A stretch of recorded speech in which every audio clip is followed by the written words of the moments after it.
What is it that we need to do? If you set yourself a goal and you say, if I don't meet this goal, I do this, you will fail. Never set two goals for yourself.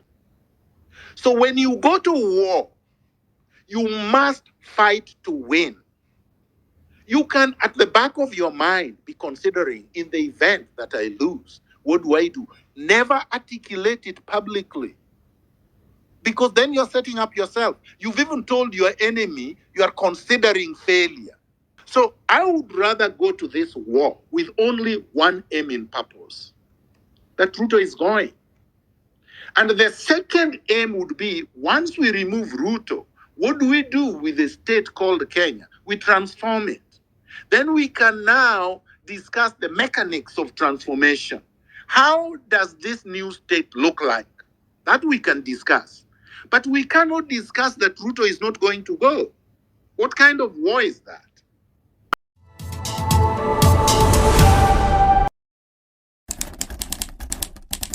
This is what I would like to say. Number one, and this is based on my experience and also readings, do not let anybody tell you that speaking is bad, that we just speak, and do nothing. In any free society, and Kenya, we want to make Kenya a free, democratic society governed by the rule of law. Speaking is the basis of gauging democracy. There will be no democracy if we don't speak. Don't allow anybody to muzzle you. Don't let anybody tell you that X Spaces or social media is useless and whatnot, and yet they are on TV every day. They are on rallies and funerals every weekend. They just don't want you to speak. They want to muzzle your voice. So I'm going to encourage everybody, keep speaking, no matter, especially when they tell you that speaking is useless. Don't let somebody tell you that you're speaking too much, that you need to do anything else. Speech is action. Speech is something. So that's number one. Embrace speech. Make your speech be empowering. Use social media robustly and vibrantly, and continue to participate in these spaces. Because during the revolutionary movements that we've been talking about historically, they didn't have this forum, the social media forum. They didn't have Facebook, they didn't have Twitter or X, they didn't have Instagram, they didn't have TikTok, they didn't have YouTube. And all they were doing, if they were able, is to use radio, shortwave radio, and pamphlets. It was very difficult to reach their cadre or the populace. So we have a way of reaching the populace directly. Let's use it without excuses. Number two, let's avoid cynicism, fatalism, and exasperation. Let's say, oh, he's too strong. He's killing everybody. We will not succeed. It's taken so long. We've just been going round and round in circles. We've lost pace. We have not lost anything. There are all these societies that we've been talking about that led revolutions and transformed their societies, were oppressed sometimes for hundreds of years. Slavery lasted for 400 years, for God's sake. It did not just end overnight. So let's not talk as if freedom's liberation struggle is a wedding procession. The South Africans only removed the apartheid system after 100 years. Colonialism itself in Kenya did not end overnight.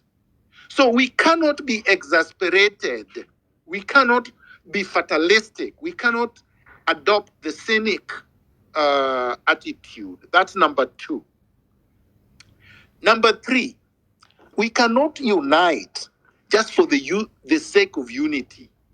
And we cannot be told that when we have evidence of Ruto having imposed or attempted to infiltrate the movement using certain characters we know, that there is something wrong calling them out. We must be vigilant. We must expose all infiltrators, no matter how they try to project themselves to be. Infiltration is a sophisticated process.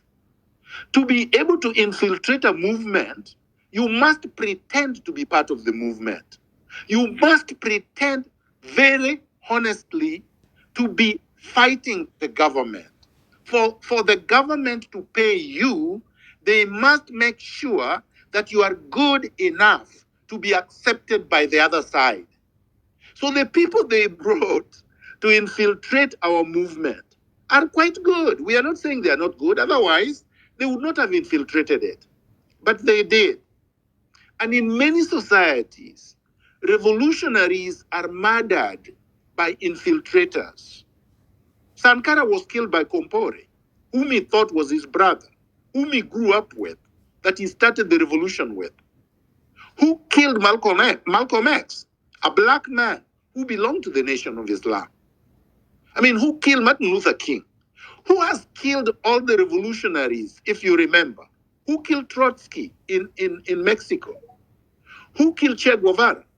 So this is historical. Who killed Jesus Christ, for God's sake?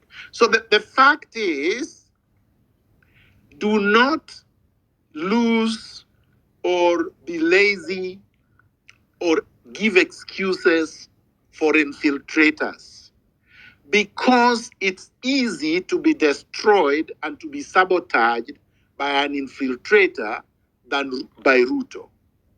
Because only the infiltrator will tell him what we are discussing when we go to closed door discussions, or what we are planning when we go to closed door discussions. So we must be able to expose them. That's number 3. Number 4. So let's be vigilant. Number 4, let's not be classist. Every member of the movement, every revolutionary is the same. There is no eminent or less eminent. I understand what my brother Amenya was trying to say, that we need advisors and whatnot. No, advisors are part of the movement. They are not more eminent than others. The moment we stop talking in a classist language, we become full revolutionaries, because we are not going to judge people based on their titles, academic or otherwise, based on how much money they have, based on how articulate they are, based on the positions they hold in society, based on age or gender, based on any other identifiable characteristics. Let us be judged by the quality of our contributions, by the commitment that we give to the movement, not because we have held positions before. Because after all, in Kenya, you only hold positions because you are favored, not because you're the most qualified, not because you contribute more than anybody else, not because you come with the most original, creative, innovative ideas to transform society. That's not why people are even elected into office. So I get wary when we emphasize more on elections in a completely tyrannical society. A society where parliament is nothing really but an extension of state house. Let nobody lie to you that any parliamentarian or senator is doing anything substantive to Kenya. None. Zero. None of them. That's a fact. Because if they do, I need to see the bill they brought and passed into law that has transformed any aspect of our lives. Give me one example. Any of them. None. All the laws are debaucheries. All the laws are retrogressive. All the laws have not served the Kenyan popular interest. So how come we don't hear them on the floor of parliament opposing these laws? How come they are only vocal once the laws have been passed and the public are up in arms? How come? None of them.